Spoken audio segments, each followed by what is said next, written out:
Okay, my cell phone says 8:30. So does mine. Welcome. Hooray. This is the second hardest slot to get people to come out to. The first hardest slot is actually tomorrow morning when you're all getting up to go on your plane to go home. But this one here is actually kind of tough. So thank you very much. It's great to see everybody out there. We got a nice crowd, nice size. I've got my countdown timer started. It's perfect. Absolutely perfect. You're here to listen to a couple of guys talk about what they call the ReArchitecture, the upgrading track for your infrastructure, for your environment. And it's going to be a lot of fun. We're here all day long. There are special prizes if you're able to sit through all 4 sessions. Oh, you're throwing that out there a bit early, man. You're trying to keep them all day long. That's the thing, right? So we'll see how many actually stick it out through the entire time. Well, maybe we should say that if you stay here for the entire 4 sessions, you are in for a pool of prizes. Because if the entire room stays, I don't know if we've quite got enough, have we? No, we got to figure that one out if they do. So I don't want to upsell it too much. So we are on the Twitters. In case you're interested, I am following what's going on. So if we say a bad joke or if we offend you, we apologize. You're welcome to tweet us with the hashtag, according to the Twitter army, of MDC B323. And I've been told that Australians are extremely good at offence, so I'm going to try my hardest not to offend anyone. So if he kicks me halfway through when I'm talking, we know what's going on. Yeah, I was actually going to bring one of the fishbowl drinks from Bourbon Street and put it up at the front here and put $1 in each time he curses. So this is being recorded. Yeah, I know. And, you know, I know your manager, so well, there was a big thing going on around the keynote time frame when Ian McDonald got up on stage. Will he swear? Will he or won't he swear? Now, who was there at the keynote? I'm pretty sure everybody probably was. Come on, raise your hand. Who's not prepared to... Actually, just raise your hand if you're not prepared to admit that you weren't at the keynote.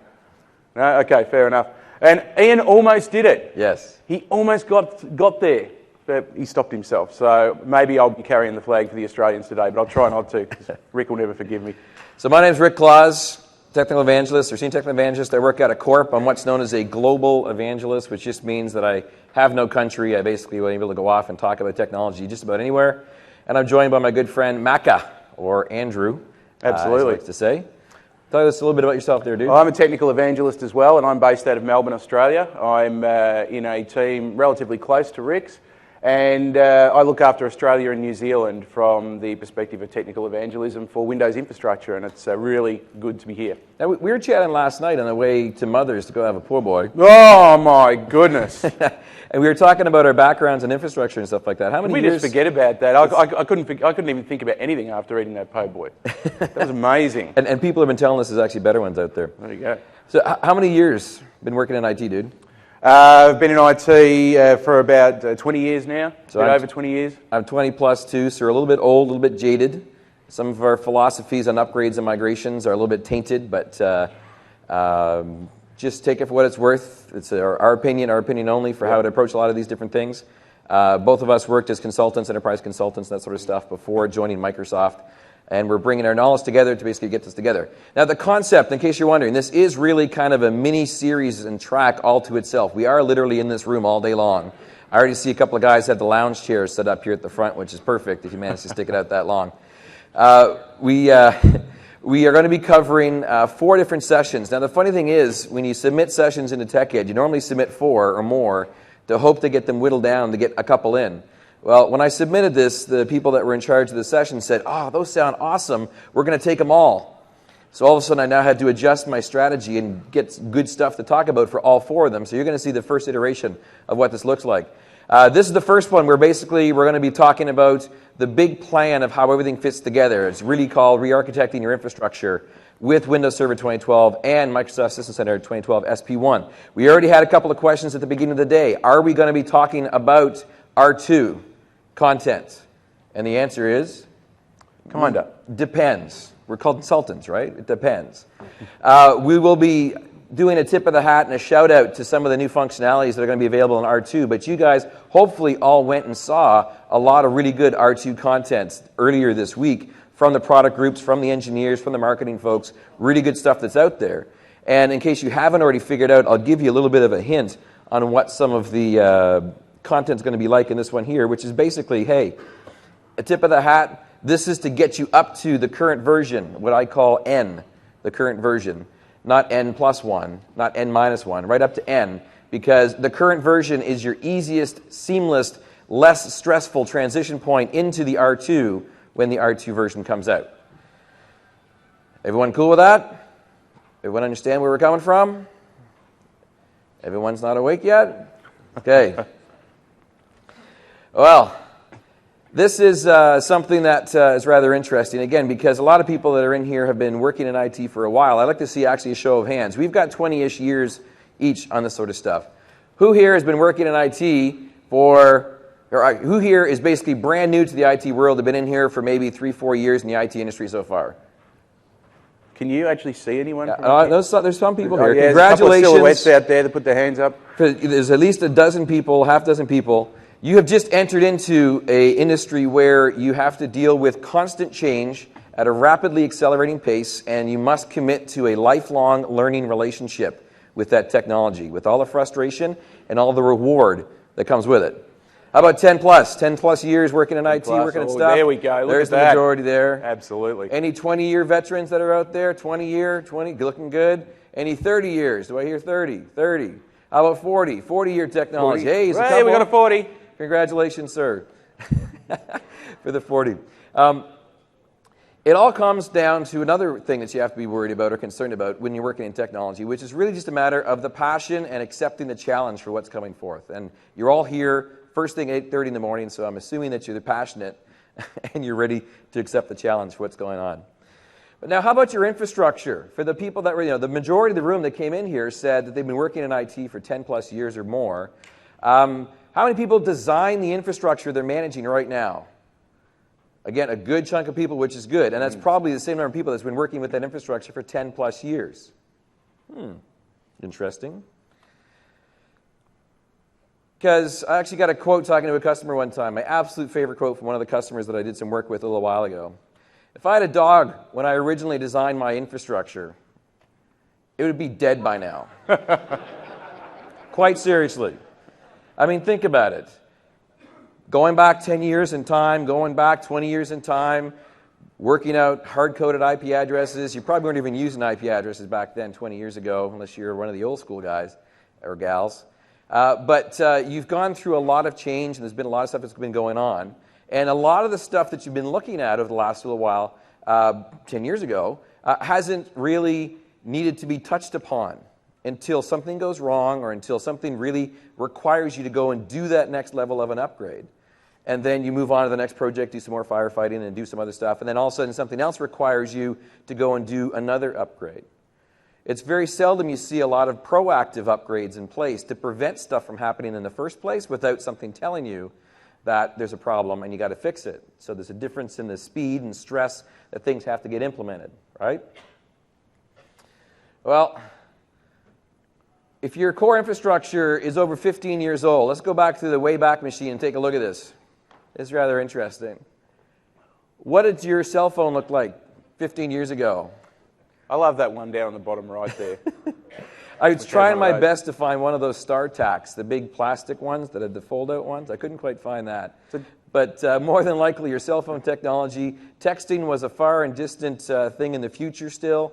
Definitely smartphones. You'd be lucky if you might have a Newton or something, or maybe a Palm Pilot, or anything else like that. There was some mobile technology, but 15 years ago, we're not looking all that great. And I remember with my cell phone 15 years ago, I decided to take a trip out to the UK from Australia, and it was kind of the beginnings of global roaming back then, and we didn't really have any idea what global roaming was in Australia, but we took the phone with us anyway, made a few calls, made a few long calls, enjoyed it. Hey, I can call back to Australia just on this phone. Fantastic technology. Then I got back home, and a little envelope appeared in the mailbox one day. I'm like, little envelope. I was going to suggest a box might appear. Well, it was pretty much like that. It was $2,000 later, and we were only away for like 5 days. It was just terrible.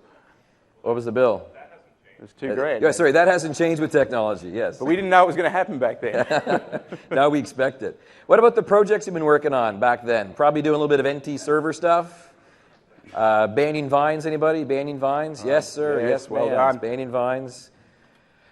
Maybe doing the massive upgrade from NT4 to Windows 2000, this whole concept of directories. Oh my goodness, I don't understand. What am I going to do for directories? And generally as well, like I mentioned with the way that a lot of IT projects kind of get kicked off, the mentality of a lot of your customers are probably the same. If it ain't broke, don't touch it. Leave it alone. It's like a telephone system. You put it in, you leave it there, and then if you need to change from the rotary dial to the touch tone, then you can do the upgrade. It's a performance increase. So why are we so adverse to going off and doing upgrades to the latest versions? You know, I'm curious. Why don't you do upgrades? Anybody? Cost. Yep. Stability. Yep. Time. Downtime. Fear. Oh, I like that one. Uncertainty and doubt. Where's the one I haven't heard yet? I'm expecting... Wait. I think it comes up here. R2 hasn't come out yet, we just heard. Right here. There Waiting we for are. SB1. You're going to be waiting a long time for that. Yes. In case you haven't figured that out yet. SB1s? Think of the past. Think of the past, dude. Generally speaking, you're overloaded, you're overwhelmed, you don't know where to start, maybe you don't have the cash, maybe nothing's broken enough that you're going to be getting the cash all of a sudden and be able to fix the problem. So I decided to go off and do an informal survey to figure out, okay, so we're going to be talking about this concept of upgrades online and during the sessions here at TechEd. And I said, you know what, anyone that happens to be online, let's go off and ask this question. I polled all my LinkedIn friends, all my Facebook friends, all my Twitter people that I follow as well and stuff like that. And I said, hey, what part of your IT infrastructure are you the most concerned with upgrading? Before I answer this question, what are you the most concerned with upgrading? What you're responsible for is a good answer. Yes, that's an easy one. A little more specific. I like that. You should be saying, no, I'm most concerned about someone else's because it's going to impact mine. Anybody, what would it be? What would it be? What's your nightmare right now? Active Directory. Citrix. I heard of Citrix. Citrix over there. Exchange. Network. So we're actually getting a good mixture. We're getting a good mixture of stuff that's coming back, both with workload-specific stuff and also infrastructure-specific stuff and dial tones. This is good. So this is my completely informal poll. There's actually no backing to this. It is not sponsored by Forrester, by IDC, or anyone else that knows what they're talking about. This is me just asking people, and take a look at this. The most things that people are concerned about upgrading right now is actually the workloads, the application servers. And if you haven't already followed the track right now, we're not talking about those. And the reason why is because each one of those has specific upgrade scenarios that run on top of the platform. You can't build a house without having the foundation first. And so we're going to be teaching you how to build that foundation, nice, rock, and solid, throughout the next 3 sessions after this and also during this one here. So we're going to get you set up that way. But if you subtract that 23 responses and you go with all the rest of them, which is, whatever the math is because I'm really bad at math, the next most concern people have is actually domain controllers, which to me is awesome because it's not that bad. People are terrified of it, but it's not that bad. And you know why people are terrified of it, though? Because we made them terrified Exactly. of it. We absolutely made them terrified of it. And then next up after that, we've got the E, which is blue, which is virtualization hosts. So right there, 2 big, huge chunks. We are going to be talking about upgrading virtualization hosts. And the best part that I saw during the keynote and during the foundation session this week at TechEd with virtualization, with being able to go off and do upgrades, the best part is, if I can get you up to 2012, click Move, done, here at R2 for virtualization. That's all it is for virtualization. You can do a live migration of your workloads from 2012 to 2012 R2, be it in a cluster, be it in a standalone host, be it on an SMB share, be it on Fibre Channel, doesn't matter. Click, move, done. That's another reason why I'm trying to say, get up to 2012, and then you're all set for R2. But there's a bit of concern out there as to, well, how do I get myself to 2012 in the first place to be able to take advantage of that easy move from 2012 to R2? And I don't know if anyone here in the room was there yesterday, but there was a really good session from Ben Armstrong and Jose Beretta around upgrading your private cloud infrastructure, which gave out some really good methods for actually moving your Hyper-V clusters from where they currently are on 2008 R2 across to Server 2012 in the first place. So if you didn't get along to that, check that out online when it becomes available. Yeah, again, because you're here at TechEd, you got the chance to see stuff firsthand. You got the chance to talk to people, hopefully. They'll be continuing to have chances today to go and talk to people. I encourage you, at break, at lunch, get down to the expo hall, get those last questions asked. You can even go off and find them at the Superdome tonight at the party, because we're still there. I'll be there, definitely celebrating, and also answering questions. I'll be there. So get off and talk to people and do that sort of stuff. I'll be there because I'm Australian and there's beer. You got it. That's what we do, right? The other was basically a bunch of miscellaneous stuff, that's specific vendor stuff, and then it came down to file server. I'm actually surprised. Now, B for file servers is the lowest, which is rather interesting. And you'll see why in a little bit, but that's an interesting data point, the fact that no one's really worried about the lonely file server that's out there. The warhorse of the organization. You got it. So, let's take a look at that first one. Oh, dear. Oh, wrong one. There we go. What version of Active Directory are you running right now? You guys, does this match up? Who is running NT4? Anybody? Do we hear an NT4? NT4. One NT4 person in and the far NT4. corner. Sir, if you come down the front, I have a prize for you. Yeah. Because you're a legend. It's a There's no doubt silver about it. It's a silver bullet and a revolver. No, I'm joking. In all seriousness, obviously, if you are still in NT4 domains, you are way far past the support lifecycle. You're placing yourselves at risk. There are certain cases where you might still need to run that for some reason, and hopefully you know what that is if you are running it, sir. But please, at least say you're up at 2,000. 2,000, anybody? Anyone 2,000? 2,000? Oh, Yeah, a couple. a couple people still? Oh, we're not talking about client. We're talking about servers here talking for about Active Directory. servers. How about 2003? 2003 Expecting a few R2? more hands. There we go. Look Good at that. chunk Yep. here. So that's about, I'd say, maybe a 25% of the audience or so. 2008 R2. Yes. Yes, Yes, sir. there you go. That get out of Dodge session did the trick, mate. I know, eh? So that's fantastic. The reason why is you've made it over the top of the biggest hurdle doing your upgrades, which is going from x86, 32-bit, to x64, which is 64-bit. That's the biggest hurdle, and you've done it. Congratulations, you're halfway there. 2012, any early adopters in 2012? Yes. 1, 2, 3, 4, 5, 6, 7, 8, 9, 10, about a dozen or so. Fantastic. You guys are done. You guys can have a nap for the next section. File servers. I have to put some fun transitions in, sir, just to make it happy here. File servers in your organization. Most people in this way happen to be running Server 2008 R2, which is fantastic. That means you're running an SMB 2.01 or 2.1 or 2.2 stack, which is quite good, nice and fast to be able to work. Would you like to go to 2012? The biggest thing you get with 2012? Everything. SMB3, multi-channel, RDMA support, fantastic stuff. It slices, it dices, it makes your coffee. It's fantastic, SMB3, absolutely fantastic. With 2012, and also 2012 R2 makes it even better with that lovely little thing we saw in the keynote. 2003 R2 people still, possibly, that are running file servers in the room? Yeah, Yep. not bad, not bad. Anybody with filers or with NAS appliances or with other things like that? A good chunk of people. We actually have migration suggestions that we can help you out with that if you're interested in looking at it, and we'll talk about that during our upcoming session. Now, this isn't all just good fun and talking and jokes and stuff like that. We do have some real content coming up here. This was just to get a lay of the land and see what the audience is like. I like the fact that someone there actually admitted that they don't use files at all, which really leads you to wonder what they actually do with IT. We have a little bit of a methodology that's there. You guys might have seen this before. This is basically the distilled down version. Obviously, you're going to be undertaking a project. In America, a project. We do have the Canadian and Australian accents up here, so if you have trouble understanding us, we apologize. I'm the Canadian one, that's why I apologize. You just talk funny. We're just brash and we don't care. But basically, you're going to be going through about 4 phases. You have to go through, do an assessment of your current environment and what's going on, what all that you happen to have. Then going through a planning phase to figure out where you want to go and how you're going to be able to do there and come up with backup plans to be able to do it.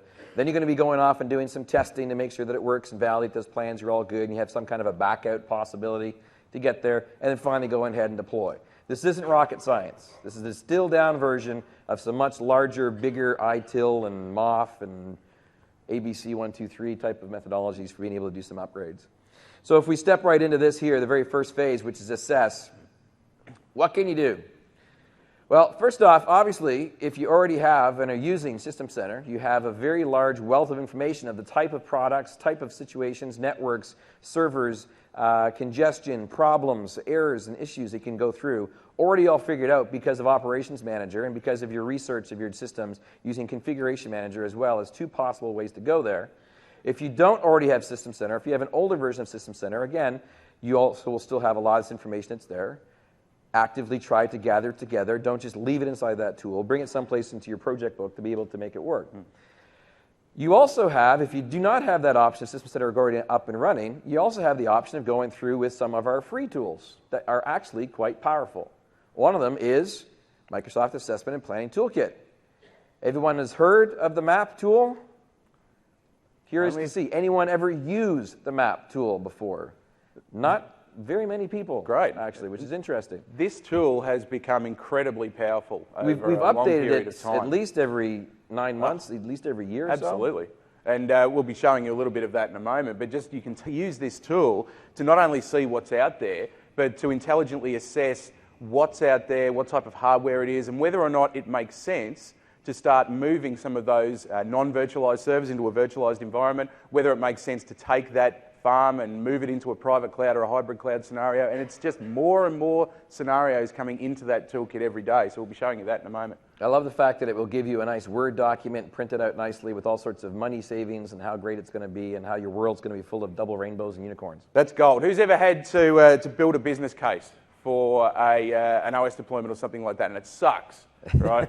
Because we generally don't like doing that sort of thing. Literally, with a click of a button, we will produce the proposal for you. And it's full of all sorts of marketing terms. It's fantastic, and the decision makers love it. They get all sort of warm and fuzzy. There's an executive summary there. They really love that as well. It's just gold, so we'll be showing you that too. Now, we also have the option in a small organization using the old route that actually I got started on 20 years ago, which was the co-op / summer student with a clipboard and sneaker net, literally walking around collecting serial numbers and basic IDs, stuff like that. I'm hoping you don't have to resort to that kind of level of stuff. But don't knock that, man, because in Australia we call them the work experience kid. Now, they only get $5 a day. So that is some nice cheap labour there, which is fairly good. And the other thing too is, if you're thinking, long term, these people coming in as work experience kids could be threatening your jobs in a few years. So you need to give them those jobs that will drill into them that they don't want to do IT at all. Hey. And that way, you're going to be safe. You realize we are recording this, right? Oh, sorry. I like this one. Ask the senior IT guy. That means the one with the most experience. It also could be a gal, by the way. That could be the one that's been there the longest. That could be the one that's the oldest. That could be the one that has the least hair on the stage, as an example, for the senior guy. So that's also an option. And then the one I love is grab the well-documented red book of all of your configuration changes since it was implemented. Because we all keep that up to date, right? We've all got one of them. You got it. Yeah, good. Awesome. Well, let's do a quick demo, because you guys don't want to see slides all the time. Let's do a quick little bit of a demo where we're going to talk about, just very quickly, the map toolkit. All right, thanks very much.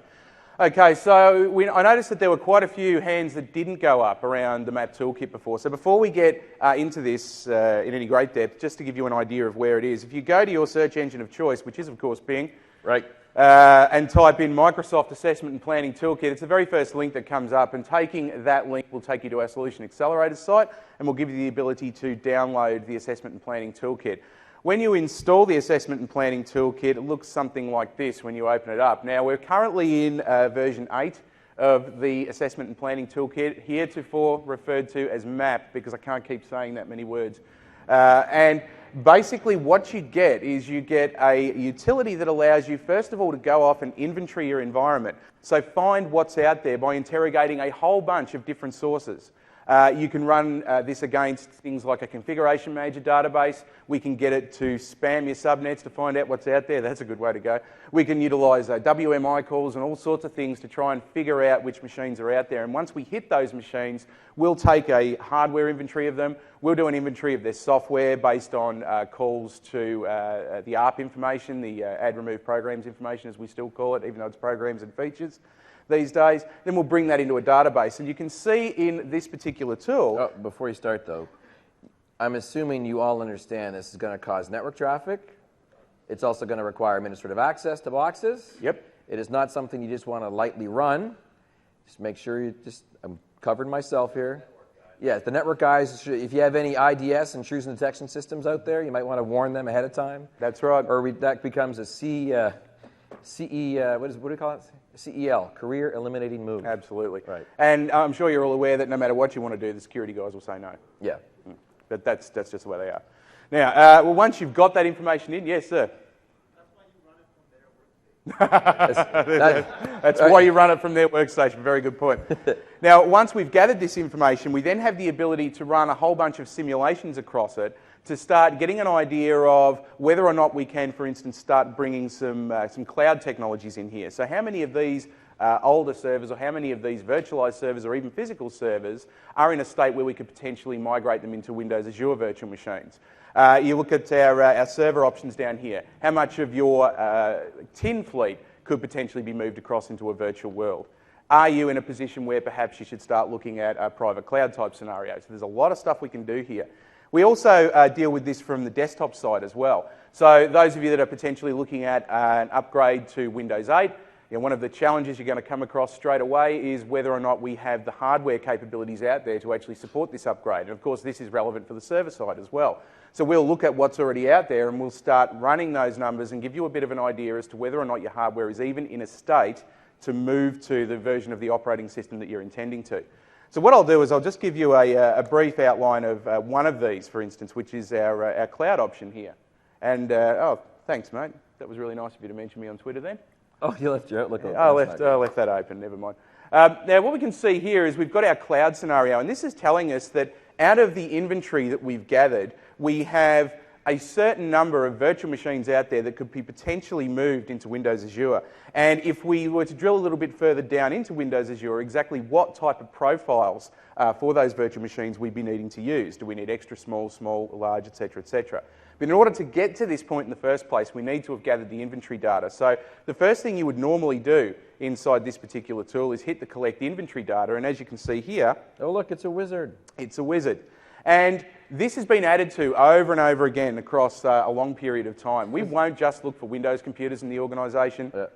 We'll go out there and we'll look for Unix and Linux hosts, for instance. And we'll gather the data about what's on those hosts. And we'll say, hey, you know what? We found all of these different machines running collectively the LAMP stack.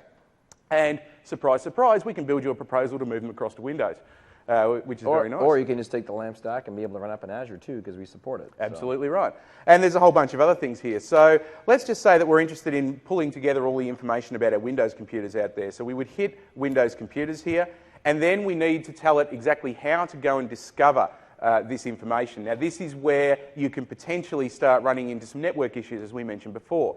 You can see I can use one of these methods, I can use all of these methods at once. I can go and query Active Directory, which is going to do an LDAP call to an AD, a domain controller, start querying for computer objects, and then once we get that information, we can then start building some useful detail in the database. We can use straight networking protocols, so we'll just go out there and we'll run older NetBIOS type calls to find our really old machines, such as a Windows NT4. Now, hopefully you don't have too many of those left over at the moment. We can go and look at a System Center Configuration Manager database.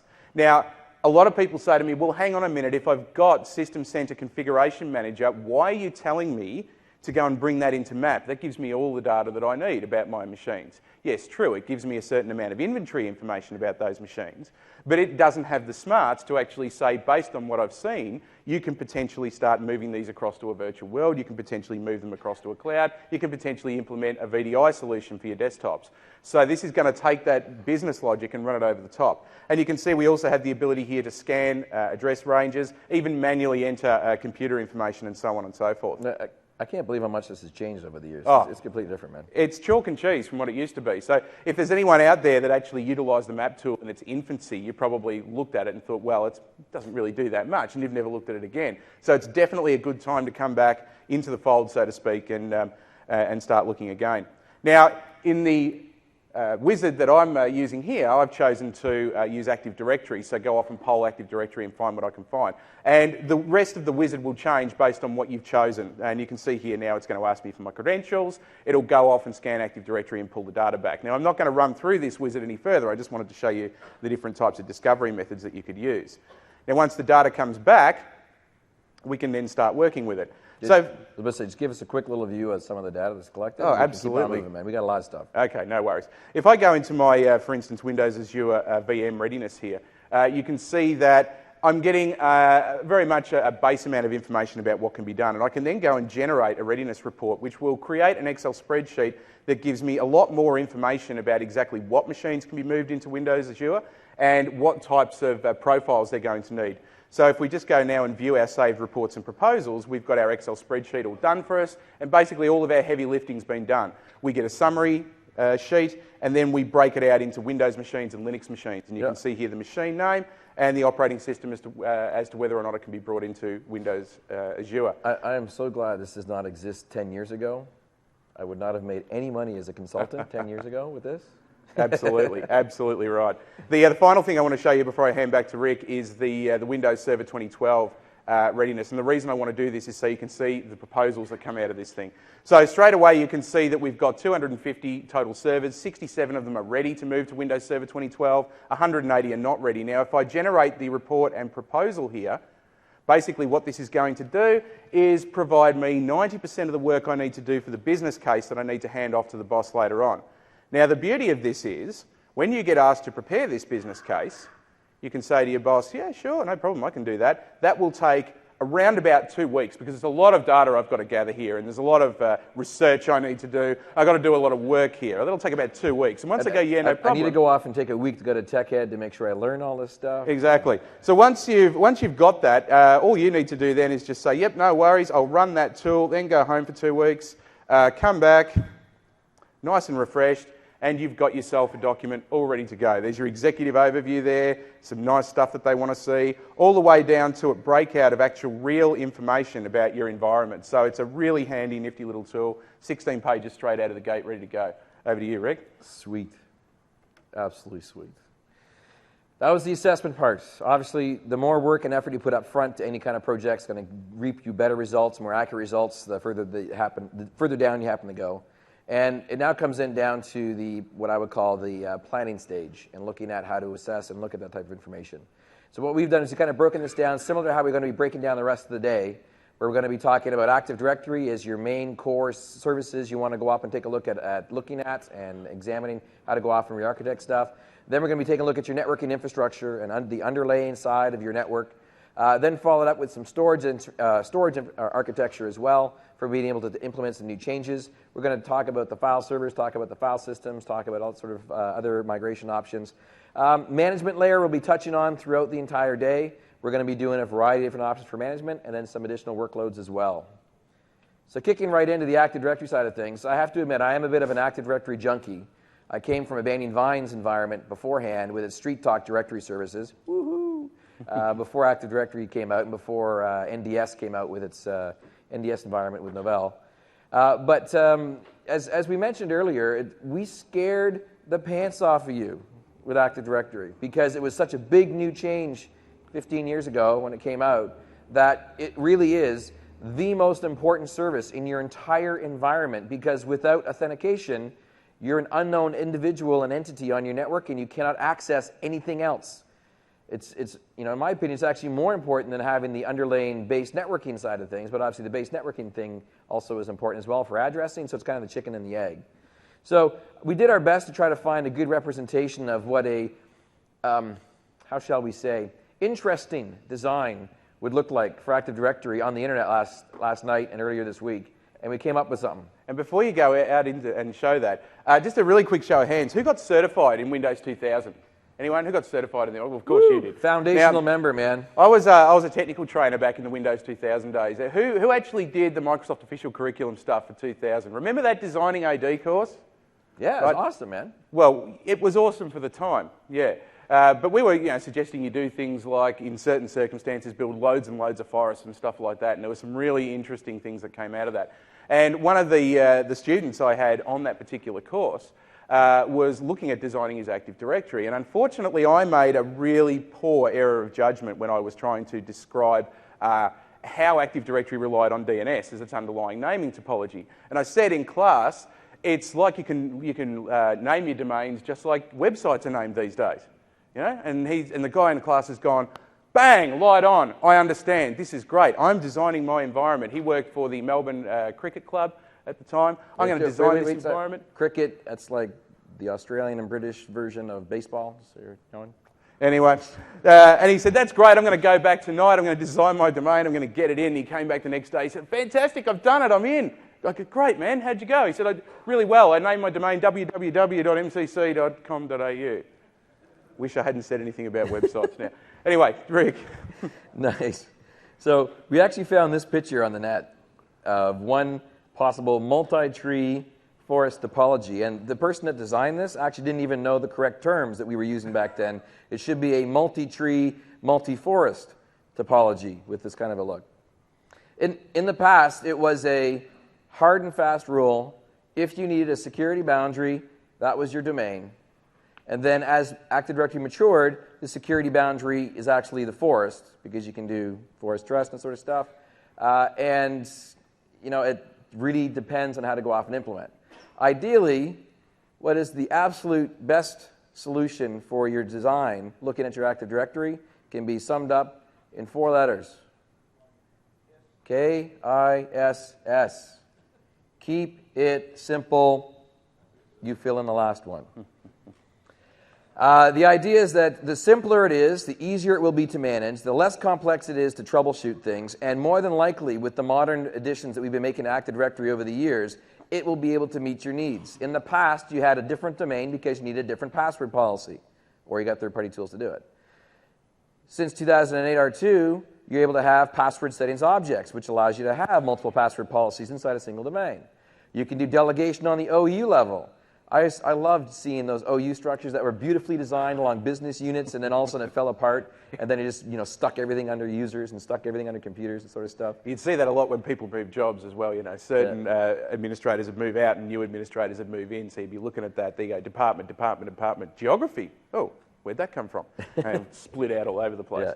Or else you'd see multiple versions of that same structure they wanted to manage it with. The secret is Active Directory is designed for the administrator, all of you in this room, for how you manage your objects and how it makes sense. And then now we're lighting it up with even more in 2012 and 2012 R2 to be able to do more security level stuff with Active Directory, with the ability to do claims-based access or dynamic access control, where we actually use attributes that have been lit up inside the Active Directory to be able to include on ACEs, or access control entries. So fantastic stuff coming down the pipe. Most of you put up your hand saying you're 2008 R2, and a few of you said you're 2012. We're going to get you there in the upcoming session for what it's at. But underlying principle, keep it simple. If it's messy right now, you are going to want to try to clean stuff up and to make it easier. It is a big project. There are things that are going on. There's lots of tools and guidance how to do it, but it is getting easier, much, much easier. So, Active Directory. Any closing thoughts? We're good? Yeah, we're all good. Okay. Networking infrastructure. Okay, first off, getting your IP addressing issues in order. You need to know where all your subnets are, what they're all done as, IPv4 addresses, why they're all done, how they're connected, the speeds and topologies they're going through, everything else like that. You have to then go off and start to intelligently manage your resources.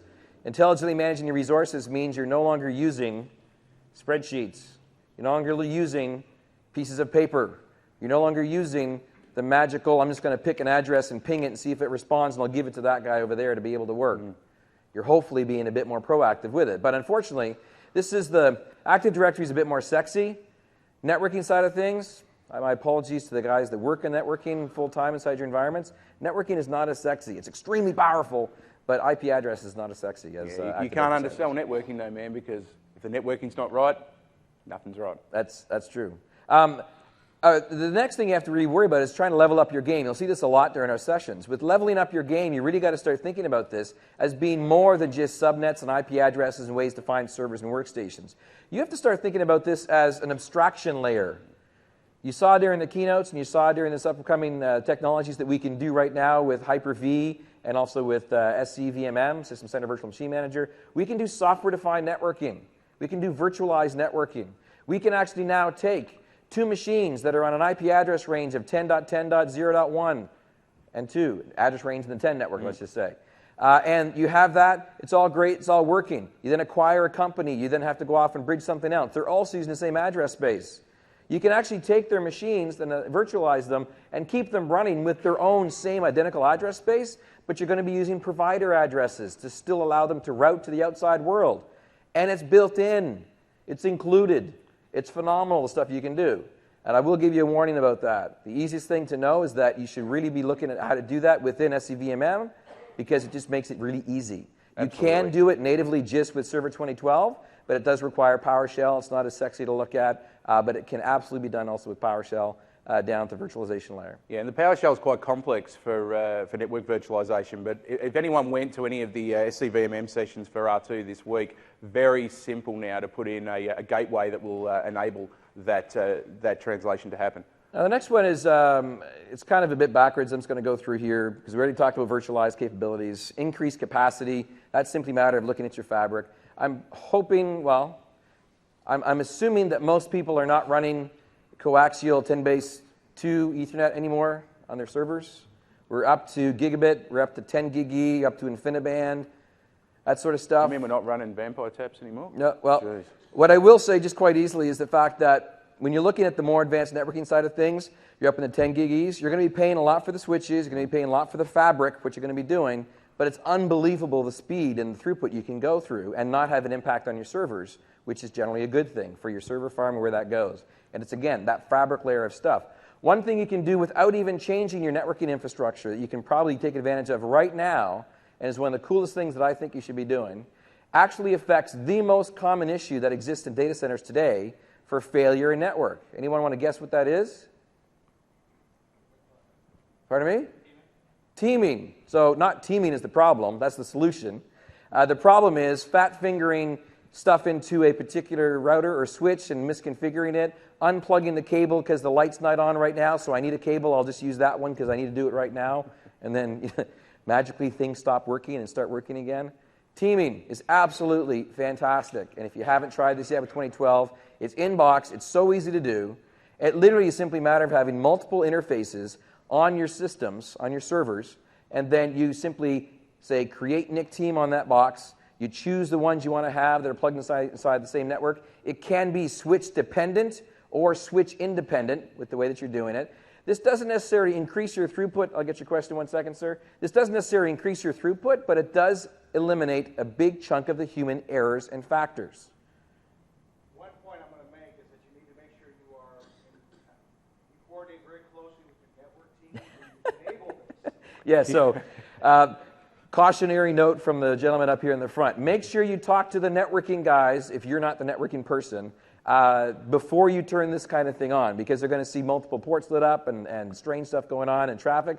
Just be aware of that, and absolutely, yes, absolutely do that. That goes without saying. Next thing to be able to implement this, don't use the teaming software from the vendor of the NICs to make a team and then make another team on top of that. I thought we were just stupid in Australia because lots of people tried to do that. No. It's absolutely not recommended, not supported. The great thing about this as well is the fact that you can actually take NICs from different manufacturers and include them, and it works. I know the PM is in charge of this product, and he's actually got a demonstration NIC team of 32 different manufacturer NICs inside one box running as a single team. The best part is it's one throat to choke.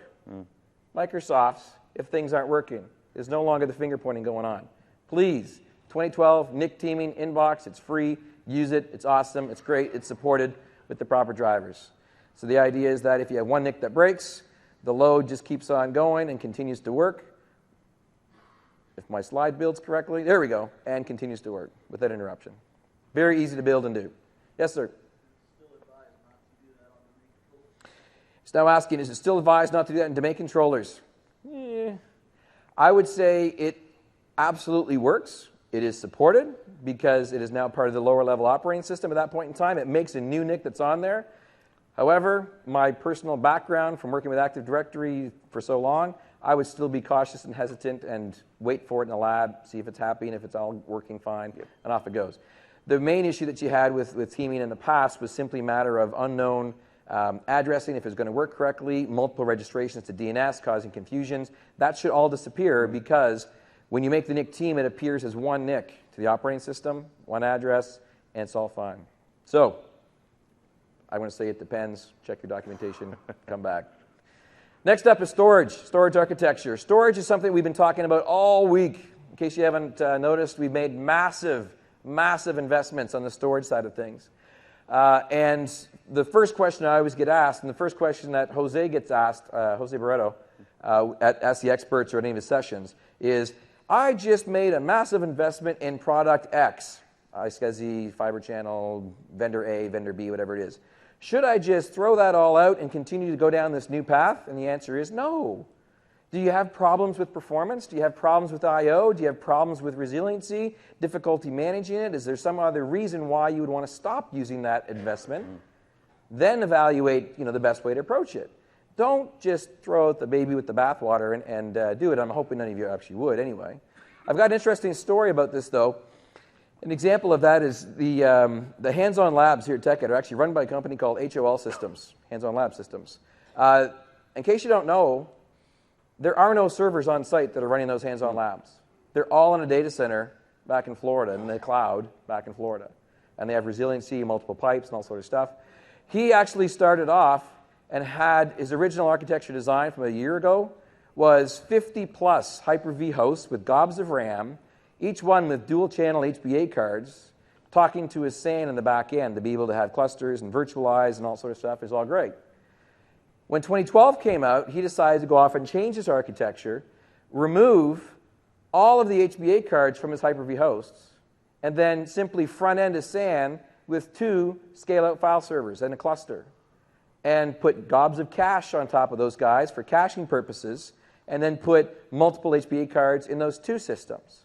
And then all 50 of his Hyper-V hosts point to a scale-out file server SMB share on the back end. And an interesting thing about this is that at TechEd, as of this morning, there were This is hot off the press. 57,000 virtual machines launched since the beginning of TechEd. There were over 14,000 lab scenarios launched since the beginning of TechEd.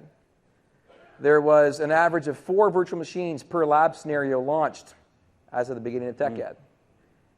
And the experience has been great for being able to get them up and working. You get these systems up and running within a matter of minutes. They're going, they're good, they're there. The caveat of that is we are limited by the pipes of the internet to get in, to get out. And we'll be working on making sure those are solid and there. But he also does the same thing on the public internet as far as our virtual labs environment with TechNet Virtual Labs. And you'll see the experiences there too. Architecturally, phenomenal. As we can see from cloud-based technologies, we have weak links in the chain, and we're at the mercy of different pieces of those weak links. What's your ideal endpoint design? How many storage solutions do you happen to have currently right now?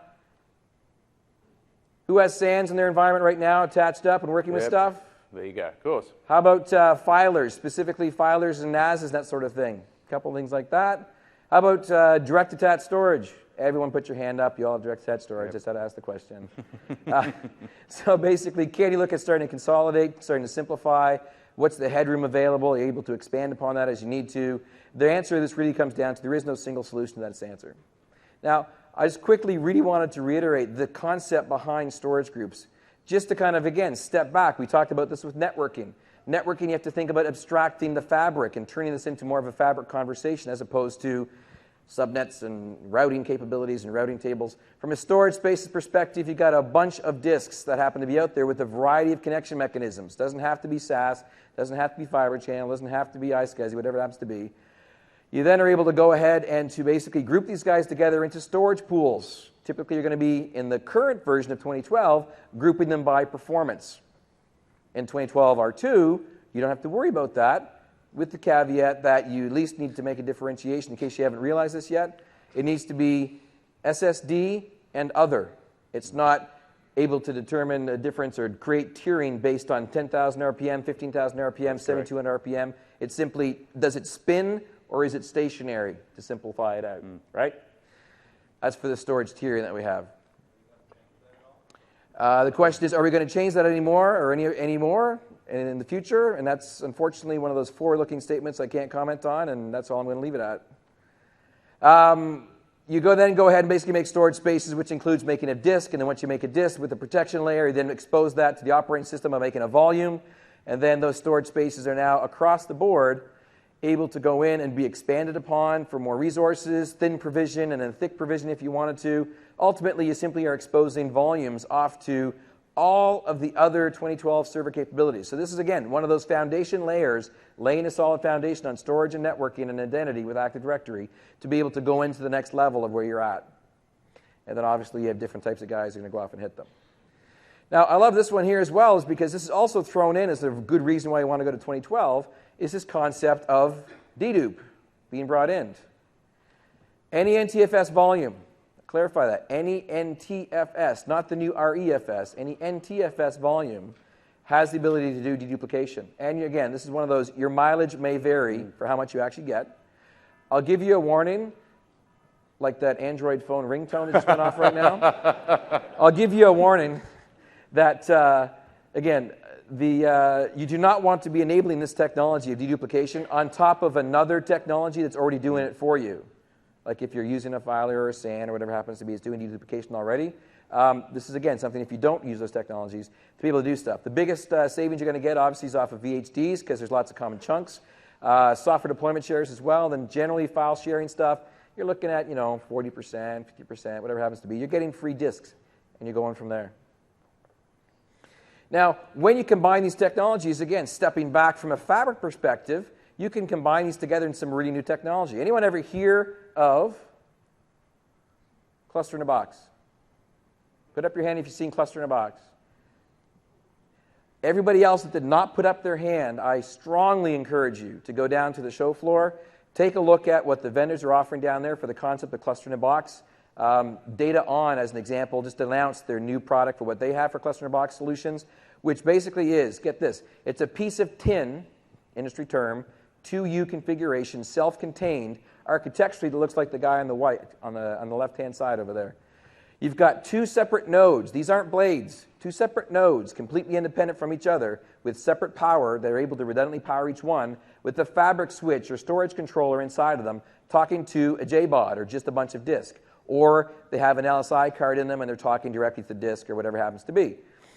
And then you have the ability to expand upon that. What does it give you? It gives you the ability to have availability and a cluster set up in a single piece of tin that is able to be done all from a simple click wizard interface to the install, nice and easy. And it's a phenomenal building block. In the past, clustering was more difficult. We simplified it with wizards, but it still requires massive investments in hardware. This is all self-contained, like you buy in a server, and it's all there. Simplicity, flexibility, you can expand upon it. It literally can fit under the desk if you wanted to, or it'd work for a great branch scenario. But think beyond that. Here's an example of what the Data On guys look like. That's what it looks like. Literally, you got two separate nodes talking to your JBOD in the front of those disks. Definitely check that out down in the showcase floor. They've got a really good demo going of just a video playing while they're failing over between the nodes over and over again. Offlining disks, onlining disks. It's really quite impressive. I did a executive briefing to, let's say, just a pharmaceutical reselling company that's here in the States that has a number of branches across all the states. And they weren't even talking about upgrading content inside of their field store locations. And after I was talking about this and resiliency and how it builds it all up and then changing your mindset for architecture and looking at using these as building blocks, they're like, those would make total sense to use them inside of our retail locations, because if the server in the back goes down, no one's making any sales anymore. So fantastic, but it also happens to fit right in the sweet spot middle. Our previous way of thinking of doing things was simply single node servers and trying to protect them as much as possible and then architecting our workloads on top of those.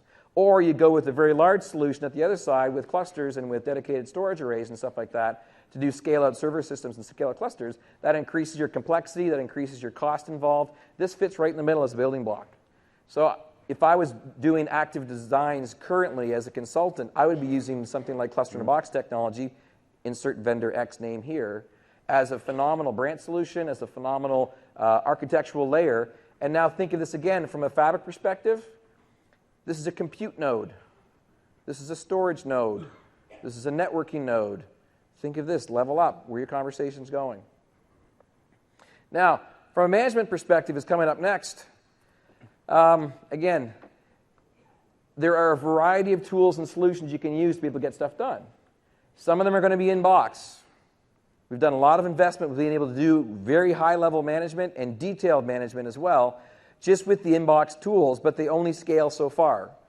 Then you have to go, obviously, and look at complete solutions. I'm assuming you guys can probably see where I'm going with this. I work for Microsoft. Where are we going? But just a little bit of a cautionary note. This isn't an all-or-nothing solution. This is a phased approach for how you can implement stuff, right? Yep. And you see this all the time, that people have made investments in potentially earlier versions of System Center. They've really got to grips with things like Configuration Manager or Operations Manager. In Australia, the majority of the System Center implementations are either Configuration Manager or Operations Manager because they've been around for a very long time. People are comfortable with them. And then when it comes to looking at System Center 2012, they say to me, well, what are we going to do? We need to put all of this in at once. And absolutely not, because you need to really understand the bits of System Center, the different components of System Center, what depends on everything else. And if you've got those existing implementations of, let's say, a Configuration Manager 2007, you need to think about how you're going to get that across to 2012, because it's not going to be a case of run setup.exe and upgrade it. So you do need to really consider carefully exactly how you're going to bring this in. More to the point, you also need to think about the phased approach to your skill set, because System Center 2012, whilst it all looks and feels very familiar, has very different components that do very different things, and you need to make sure that you've brought yourself up to speed with all of those. Now, they do orchestrate themselves nicely together. There's my pun of the day, orchestrator, to be able to make them all work nicely.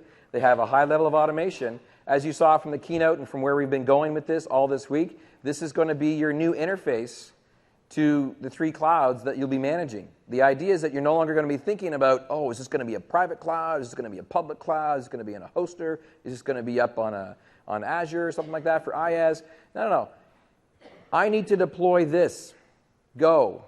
And then choose, okay, it makes sense for me. I'm going to put this stuff all in-house. I'm going to put this portion up here. I'm going to put this portion at a hoster.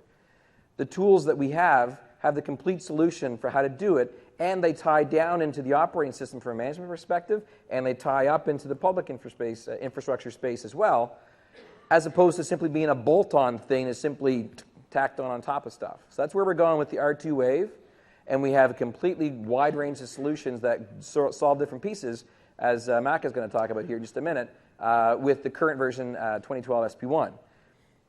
And again, it's the last little bit here. It's the transition phase where I'm trying to get at back into a whole concept of fabric management.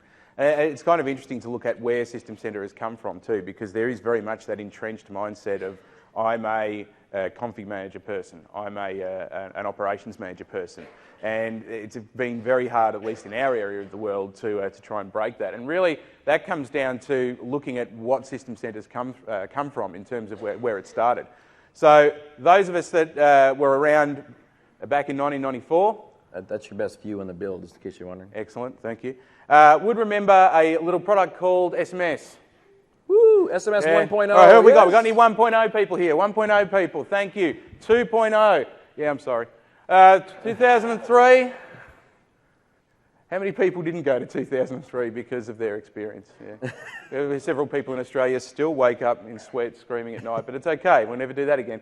And then, of course, we went across to 2007, and now we're into 2012. So the idea was we first started off with a product that was designed for deploying Windows or getting Windows out there or allowing us to see our Windows machines, etc., etc. And then when we hit the year 2000, we started entering the data center with our monitoring tools. So who remembers MOM 2000? MOM 2000 was a great little product, and then you turned on the agent and your network started to suffer a little bit. And then we worked on that quite significantly, and in 2005 we rebuilt that from the ground up. We had a very much lighter touch on the network, and of course through 2007 we really rewrote that considerably to bring that in line with the principles, the guiding principles of System Center. And of course in 2012 we've got to the point where we're doing network monitoring, we can do deep application analysis and so on and so forth.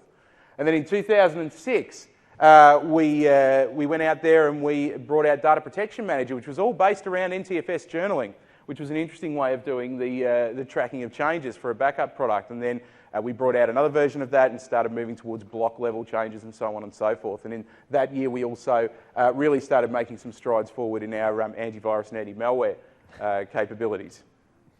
And I just want that to move across. There we go. 2007, we brought out VMM. That was our first iteration of that. And really, that was all about just looking after those massive fleets of Virtual Server 2005 that were out there in the world.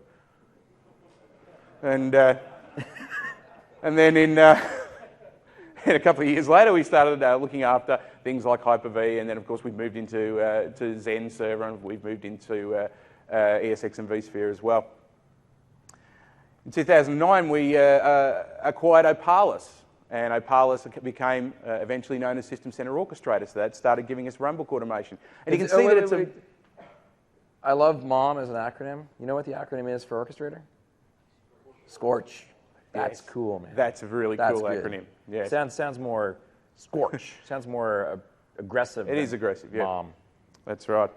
There was a joke that went around in Australia, and I can't even remember what it was now, but there was mum and there was mom and there was dad. I can't remember what dad actually stood for now, but anyway.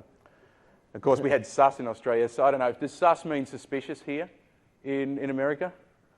So when we originally had sus in Australia, that was a source of great hilarity. But anyway, so you can see here that there's this multi-year journey where we very carefully and considerately built up our capabilities. So as we move forward, over the next few years, we grab Abbey code so we can start getting the deep application monitoring and so on and so forth. And eventually we end up in a position where we bring all of these up until then separate products together and make them into a single product called System Center with a bunch of components in it. Now, we've just got a really quick slide here that gives you an idea of what each of the components actually do. And I won't attempt to go through all of those because I'm pretty sure you're aware of most of those already.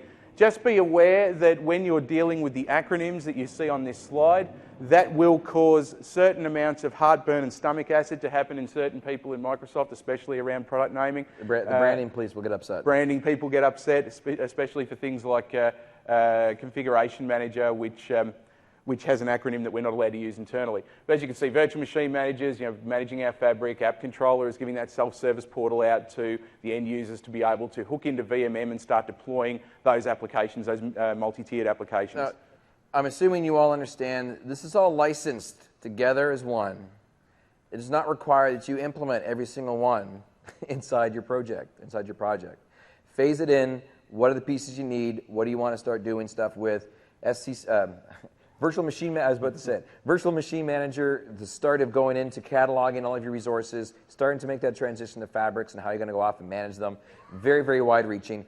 Operations Manager, phenomenal level of deep, rich insight about what's going on to be able to give you proactive ways of fixing stuff, tweaking and tuning where they go. Third-party support for non-Microsoft products for managing, monitoring down to your switch layer, down to your Linux layer, down to your Unix layer, down to application layer. Phenomenal stuff. Has really gone through a great level of maturity. Absolutely. And just to sort of round that off, if I can get the clicker to work. Did you break it? It's coming. There it is.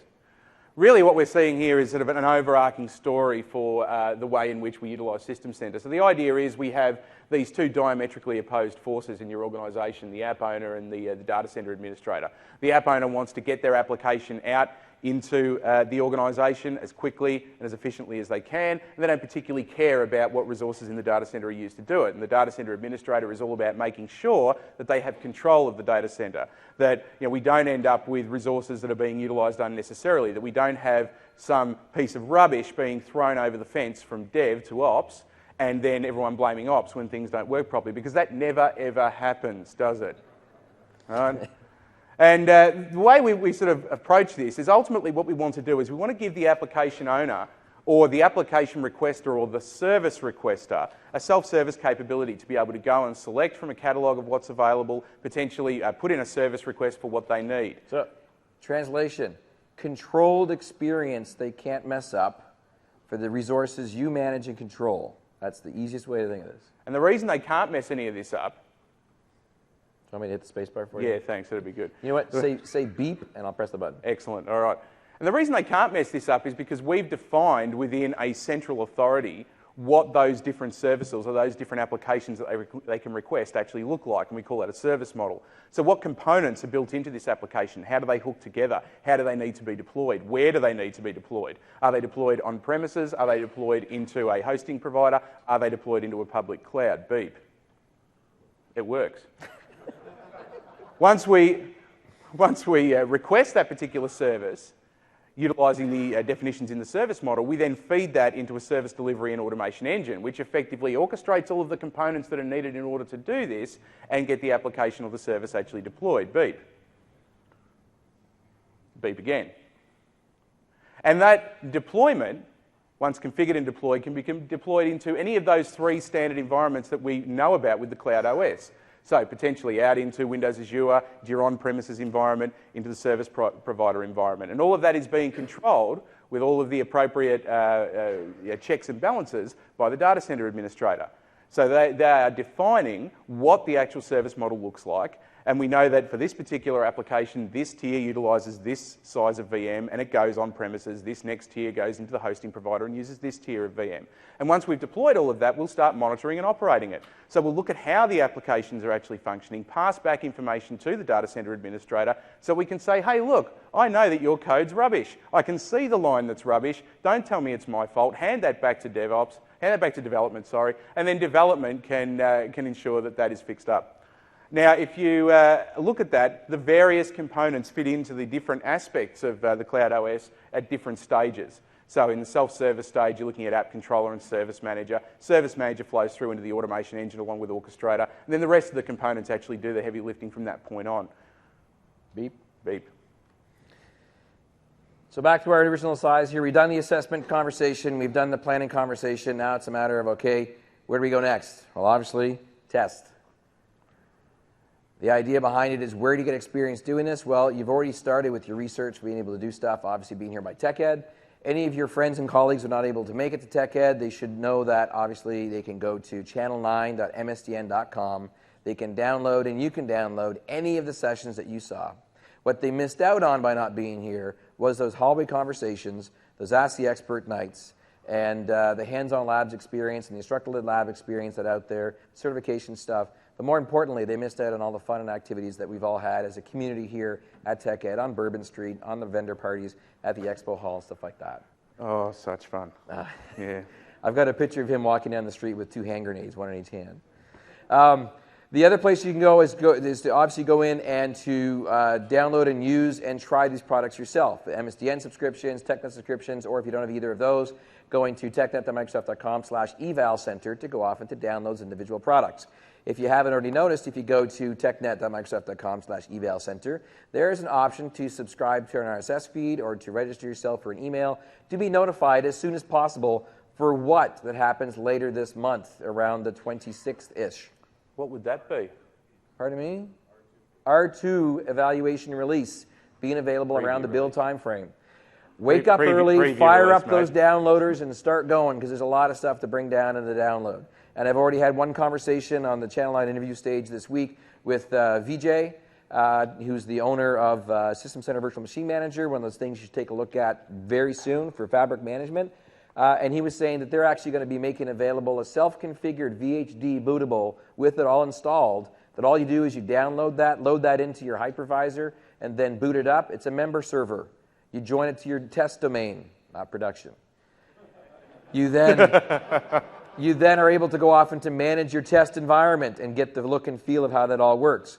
And you'll be able to provide feedback on how to improve the product, what's not working. We collect telemetry information. There's forums you can go and interact with. You can tweet us. You can talk with us. We'll provide that feedback back to make it even better. You obviously also should try to seek out and enjoy and try to find other types of in-person events. Person-to-person, face-to-face conversations with your peers and your professional network is one of the best ways to go off and hear how Sally did her implementation of MOM for their environment, how Bob did his implementation of private cloud infrastructure, what was Jared's implementation of trying to get data out of the cloud and to get it work back from a different vendor, and the differences between that and working with ours, picking on Jared right there in the third row. Your professional network is extremely strong. Use them, leverage them, or leverage them to make it all go off into work. The last phase that we got is obviously the deploy side of things. This was the getting you warmed up, understanding the whole scope of stuff, the concept of building your foundations before you start to take on those bigger, gnarlier migrations of your workloads to be able to do this.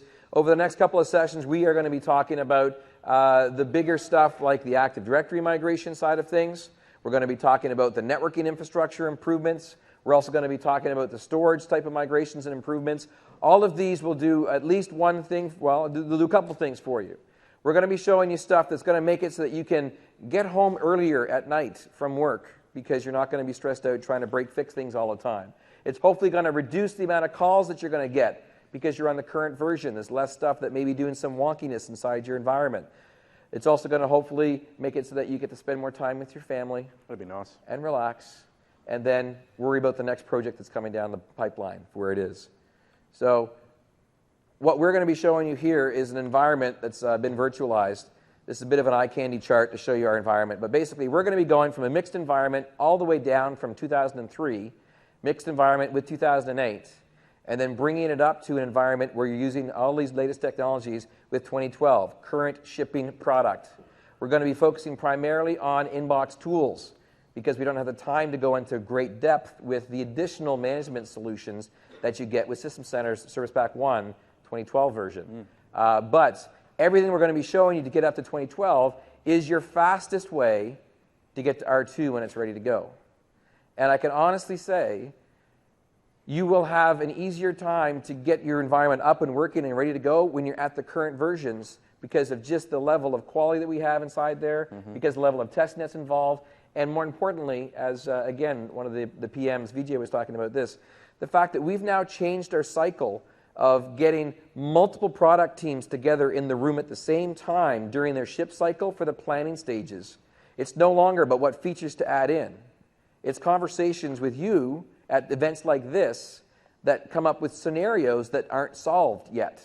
And then across all three of those parties, let's say Azure, let's say System Center, let's say Windows Server, they all sit together and say, what's the scenario and how can I solve it? And if they all don't have an answer, it goes by the wayside to say, okay, go back and figure this out some more because there is a holistic view on all of this that fits all three of those. And if they can't do it, it sits out, it gets mashed again, and get brought back in again. It's absolutely phenomenal whether you go through that type of iteration of what's going on. So from a related content perspective, you're going to want to be looking at, obviously, staying here all day long for upgrades. We're going to be looking at reimaging and reimagining your migrating your Active Directory environment as your main core infrastructure. We're going to show you both how to do it from 2003, how to do it from 2008 R2. Unfortunately, gentleman in the corner over there with the yellow shirt that has NT4, I'm sorry, we can't help you out right now, but come down and talk to us later on. We'll see what we can do. Then we're going to be doing, after lunch, networking your infrastructure and networking infrastructure management. And then we're going to wrap up the day with file services, file storage, and file storage options. I will remind you, all of Mark Rasinovich's sessions are recorded if you want to stay here. Yeah, absolutely. It's going to be easier to find a seat in this room than it will be in that room. That is true.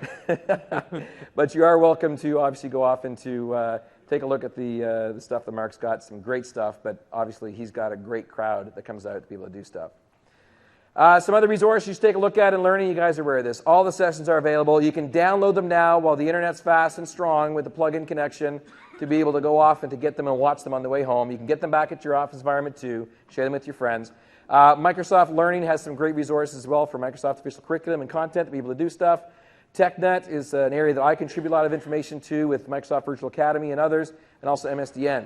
But the most important thing that you can ever possibly do while attending TechEd, besides networking and building your personal network, is to fill out the evaluations online for every session that you go to and give us constructive feedback on how we can do better, and also by giving us fantastic scores so we get to come back in the first place. That really helps. It does help an awful lot. So I would say, please, if you could, take the time, visit ComNet, fill out your evals. Don't forget, higher numbers are generally better than lower numbers, not the other way around. I don't want to be number one. We'd rather be up higher. And, of course, you get the chance to be able to go off and to win fantastic prizes. They're all still here. They're all still good. I would also encourage you, go back down. The expo hall is still open. It's a bit of a walk, but it's still open. Go get those last-minute connections with those individual vendors. They want to go off and talk with you and work with you. And with that, I'm just going to say thank you for spending your first morning session with us today. We'll see you back in half an hour, yeah? In about half an hour, we're going to be starting up with some gnarly demos about upgrading and managing your Active Directory environment. I hope to see you soon. Thanks a lot, everybody.